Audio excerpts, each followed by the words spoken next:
तो सबसे पहले मैंने कहलाया है नमो तस्य भगवतो अरहतो सम्मा सम्बुद्धस्स। नमो माने नमस्कार, तस् माने उनको, अप्रसन्नता किनको, फिर क्या है भगवतो, जिन्होंने अपने राग द्वेष काम क्रोध मोहंकार सब भंग किए, अपने शत्रुओं पर विजय पाली, अरहंत गति को प्राप्त है, जिनकी कोई इच्छा नहीं, उनका अगला जन्म नहीं, सम्मा सम्बुद्ध सब बुद्धों की बात, जो बुद्ध हो चुके हैं, जो हैं और जो होंगे, ऐसे बुद्ध को मैं 3 बार प्रणाम करता हूं।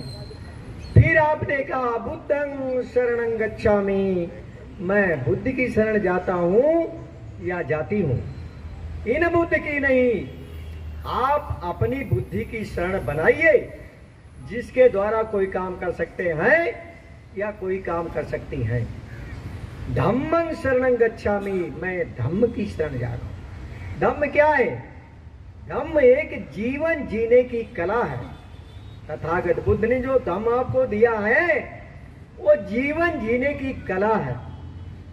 कहते धारण करे सो धम्म है, नहीं तो कोरी बात, सूरज हुए प्रभात है, नहीं तो काली रात।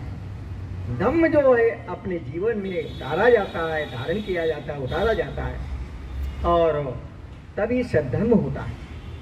बाबा साहब ने आपको ऐसा धम्म दिया है, जैसे उदाहरण के लिए नदियां, सभी नदियों के नाम है और एक दूसरे में मिलती हुई समुद्र में समाहित हो जाती है, वहां नदी का अस्तित्व खत्म हो जाता है और वह समुद्र हो जाता है। तो बाबा साहब ने आपको समुद्र रूपी धम्म दिया है, जिसकी कोई थाह नहीं है। आप ऐसे धम्म में जा रहे और जैसे पहाड़ आंधी तूफान से भी दिखता नहीं है, ऐसा धम्म बाबा साहब ने दिया है, किसी प्रकार से डिगने वाला नहीं है। साथ में तीसरा धम्म है संघं शरणं गच्छामि, हम संगठित रहेंगे और श्रावक संघ के सामने बैठे हैं। जब आप संगठित रहेंगे तो आपको कोई सताएगा नहीं। कहते एक धागे को लेकर के एक बच्चे से तुड़वा लेना और 7 लड़ी जब तैयार करो तो हाथी बल जमा लेना, समझे? यानी जब रस्सी बटी जाती है तो हाथी तक बांधा जाता है, समझे? इसलिए संगठन का महत्व तो बहुत बड़ा है। तो एक छोटी सी कहानी यहाँ बीच में आ जाती है, 2 शब्द की है, उसके बाद सेल की व्याख्या में करता हूँ। एक समय की बात, एक बैरगिया नाला था, तो वहाँ 3 साधु के भेष में डकैत चोर रहते थे। तो जब चोर रहते थे वहां पे और शाम होते ही लूटपाट करने लगते वो नाले में, लेकिन वो साधु के भेष में रहते थे। एक दिन नाचने गाने वाले निकल पड़े, देर हो गई थी और वो लोग उनसे लूटपाट करने लगे। तो कहीं भैया मेरे पास क्या है? हमारे पास तो कुछ नहीं, हम तो नाचने गाने वाले हैं, हमसे क्या मिलेगा? तो बोले आज यहीं रुको और नाचो गाओ। तो कहीं ठीक है भैया, जब हम आपके चक्कर में हैं तो हम ठीक है, आप जो कहोगे करेंगे। तो भाई उन तीनों ने उनकी खूब खातिर की, बढ़िया बढ़िया भोजन सब कराया, और जब थोड़ा समय हो गया रात का तो वो अपना नाच गाना शुरू किया। तो उनका क्या शब्द था? यानी जब सरंगी उसकी बजी तो क्या बोलता है? बैरगिया नाला जुलुम जोर, ताह साधु भेष मारहत चोर, 9 पथिक नचावै 3 चोर, तब तबला बाजै धीन धीन, तब याक याक पर 3 3। तो साथियों वही 9 लोग जान पाए, लेकिन वो 3 लोग नहीं जान पाए, समझे? और 9 लोग एकदम टूट पड़े, 3 आदमी और मार्च मान का ध्वना कहते, और उसी दिन से रास्ता साफ हो, समझे? तो जब आप संगठित रहेंगे तो आप जो है किसी को कोई आदमी सता नहीं पाएगा।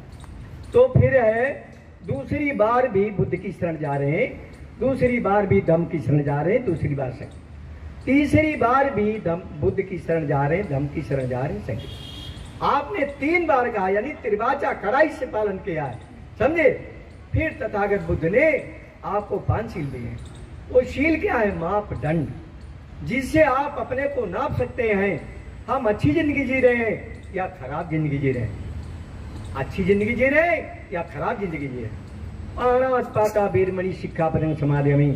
अगर हत्या करोगे जेल जाओगे, लाठी डंडे खाओगे, समय बर्बाद और पैसा बर्बाद हो। पूरा पंचशील पर ही बाबा साहब ने भारत का संविधान लिखा है। अगर धारा तोड़ा जेल जाना पड़ेगा। दूसरा शील अधीन दाना वीरमणि, चोरी करोगे जेल जाना पड़ेगा। अगर आपने धारा तोड़ा जेल जाना पड़ेगा। कोर्ट कचहरी चक्कर लगाओगे, समय बर्बाद और पैसा बर्बाद। जैसे नाप लीजिएगा, आप जब दुकान पे जाते हैं तो बनिया सौदा तौल के देता है, उसके लिए बाट बना है। और जब कपड़ा लेते तो मीटर बना है, दूध दही लेते हैं तो लीटर बना है। जमीन जगह स्क्वायर फीट लट्ठा गट्ठा जहां जैसी नाप हो। लेकिन आप अच्छी जिंदगी जी रहे हैं, खराब जिंदगी जी रहे हैं, तो वह इसका पैमाना होना चाहिए कि नहीं होना चाहिए। उदाहरण के लिए आप रास्ते से जा रहे 4 पहिए की गाड़ी से और कुत्ता आ गया, मर गया, तो आप इतना परेशान होंगे, अंदर से दुखी होंगे। और जब आपको याद आएगा तो आप अंदर से दुखी होंगे, विचलित हो जाएंगे।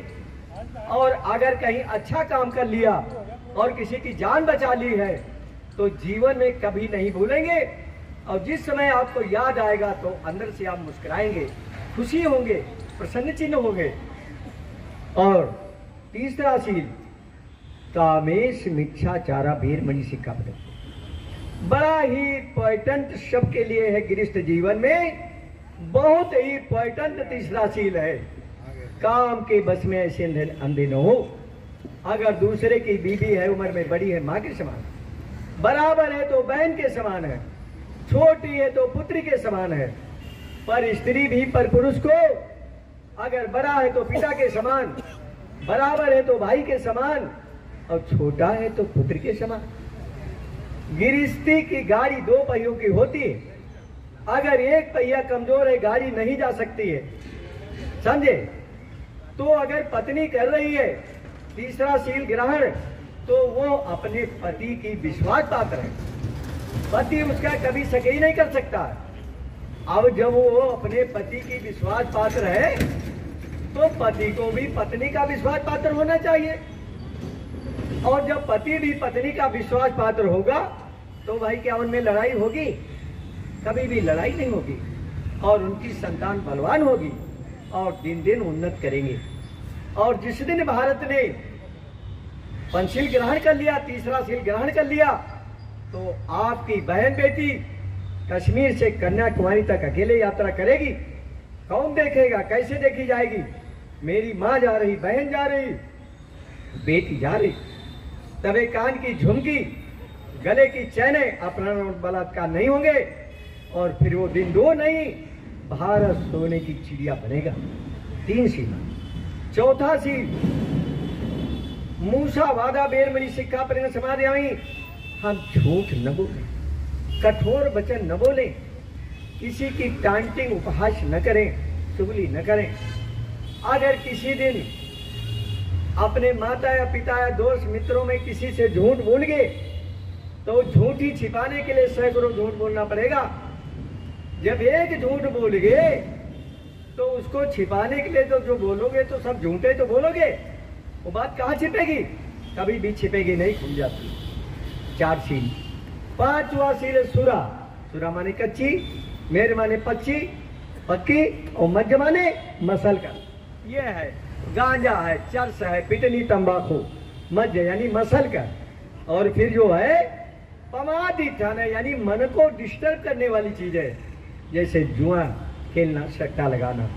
आदमी जब जुआ हारेगा तो डिस्टर्ब होगा, पाओ तो बीबी के पायल तक बेच ले। और आदमी करेगा दहेड़ी, 100 रुपए की दारू पिएगा, 3000 रुपये महीना होता है। और साल में 36,000, 10 साल में 3,60,000। 3,60,000 की दारू पिएगा, क्या वो अपनी बीबी के वस्त्र दिला सकता है? क्या अपने बच्चों को पढ़ा सकता है? क्या बच्चों का इलाज करा सकता है? कभी नहीं। और वो हंसी का पात्र होता है। दारू लेने में पैसा गया, उसके बाद ज्ञान गया, उसके बाद आदि हो गया, उसके बाद रोगी हो गया। जो लोग ये तथागत बुद्ध के बताए हुए 5 शीलों पर पालन करेंगे, उन पे चलेंगे, उनका परिवार हमेशा सुखी और दिन दिन उन्नत करेंगे। यहाँ बोलने वाले बहुत हैं, हम इसी के साथ अपनी वाणी को विराम देते हैं। अगर समय मिलेगा तो फिर बोलेंगे। सभी का मंगल हो, सभी का कल्याण हो, सदा सुखी रहे।